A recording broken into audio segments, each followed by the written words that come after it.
এটা কি ইসরায়েলের পণ্য? না না না, এটা খাওয়া যাবে না। ইসরায়েলের পণ্য, ইসরায়েলের পণ্য বয়কট, একদম বয়কট। অন্য কোনো ব্রাঞ্চ নাও, ইসরায়েলের পণ্যই খাওয়া যাবে না।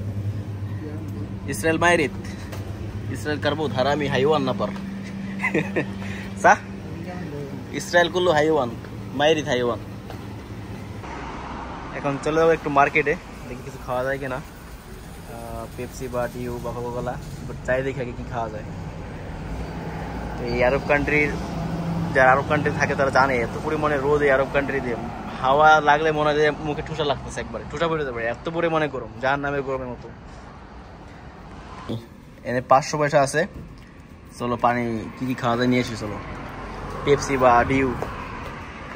এটা হচ্ছে মার্কেট, সুপার মার্কেট, আপলাক শপিং সেন্টার। এখানে যাব, এখানে যাইয়া যে গরম পড়ছে মানে দেখি পানি ঠানি বা পেপসি টেপসি খামো, জামা ভাই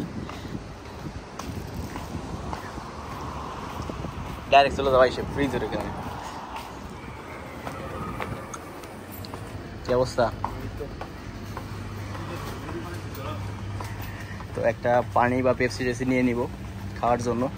তো দেখি, আমি তারা টাকা দিচ্ছি 500 পয়সা মাত্র, মানে 1 টাকাও না, 1 টাকার অর্ধেক, 500 পয়সা ফ্রিজ ভরা। এটা কি ইসরায়েলের পণ্য?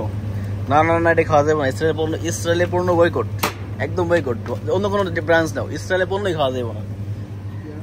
ইসরায়েল মায়েরিত, ইসরায়েল কারবুত হারামি হাইওয়ান না পার সাহ, ইসরায়েল কুল্লু হাইওয়ান মায়েরিত হাইওয়ান।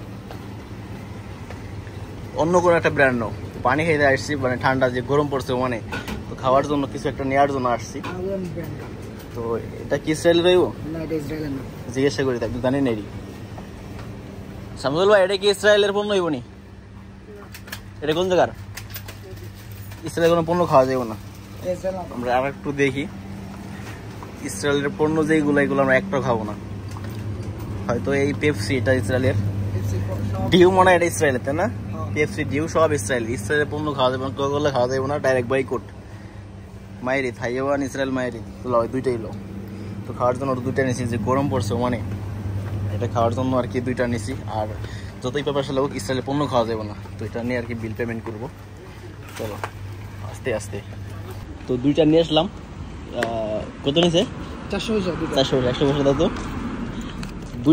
দুইটা নিছি আমি, 500 পয়সা দিব, বাট 400 পয়সা মাত্র, 400 পয়সা, মানে নুস টাকা, মানে নুস রিয়াল এরকম। 400 পয়সা মাত্র। যারা ওমানে থাকে তারা জানে 400 পয়সা, মানে বাংলাদেশের টাকায় হয়তো 1 টাকারও মানে 1 টাকা হয়তো 1000 পয়সা লাগে। তো আমি মাত্র 400 পয়সা খরচ করছি, মানে 500 পয়সা এরকম।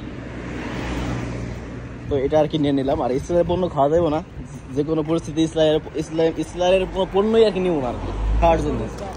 বয়কট ইসরায়েল, হাইওয়ান ইসরায়েল, কারবুত ইসরায়েল। তো 100 পয়সার বাইসে গেছে আমার, জাস্ট এখন এটা ড্রিঙ্ক করে নেবো আর কি। এই আরব কান্ট্রিতে এত পরিমাণে রোদ, এই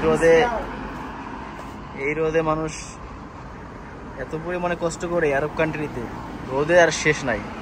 আরব কান্ট্রি থাকে তারা জানে এত পরিমাণে রোদ এই আরব কান্ট্রিতে, হাওয়া লাগলে মনে হয় যে মুখে ঠুসা লাগতেছে, একবারে ঠুসা পড়ে যাবে, এত পরিমাণে গরম, যার নামে গরমের মতো।